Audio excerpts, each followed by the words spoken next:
ঈদের আনন্দ মানেই স্বজনদের মিলন মেলা, কিন্তু এই উৎসবের আবহেও এমন কিছু মানুষ আছেন যাদের ফেরার কোনো ঘর নেই, অপেক্ষায় থাকার মতো কেউ নেই।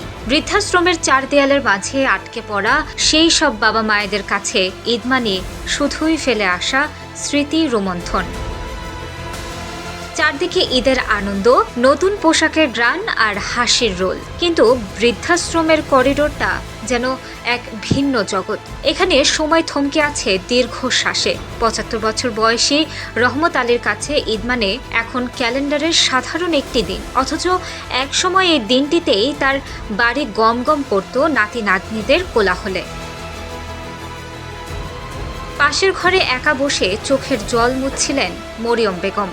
সন্তানদের মানুষ করতে জীবনের সবটুকু সুখ বিলিয়ে দিয়েছিলেন। আজ তারা প্রতিষ্ঠিত, কিন্তু সেই অট্টালিকায় মায়ের ঠাঁই হয়নি।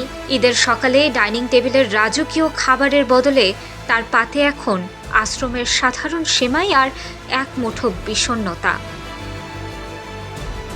এখানে সবাই সবার স্বজন, অথচ কেউ কারো আপন নয়। ভাগ করে নেওয়া ব্যথার গল্পগুলোই এখানে উৎসবের রং। একে অপরকে ঈদ মোবারক জানান ঠিকই, কিন্তু সেই শুভেচ্ছায় থাকে না প্রাণের স্পন্দন। প্রতিটি দরজায় চোখ পড়ে থাকে, যদি কেউ আসে, যদি ভুল করেও কোনো সন্তান আজ ফিরে তাকায়।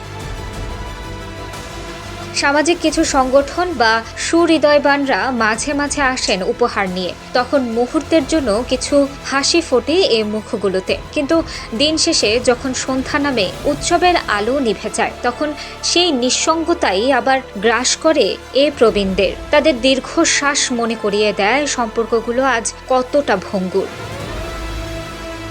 ইট পাথরের এই খাঁচায় ঈদ আসে, ঈদ যায়, শুধু ফেরে না হারিয়ে যাওয়া সেই ঘর যেখানে এক তালে তারা ছিলেন পরম নির্ভরতার ছায়া। বৃদ্ধাশ্রম শুধু একটি ঠিকানা নয়, এটি আমাদের নৈতিক অবক্ষয়ের এক জীবন্ত দলিল। যে বাবা মায়েরা আমাদের পৃথিবী দেখিয়েছেন, শেষ বয়সে তাদের পৃথিবী যেন এভাবে থমকে না যায়, এটাই হোক এবারের ঈদের শিক্ষা। তানাজা আফরিন, প্রতিদিনের বাংলাদেশ।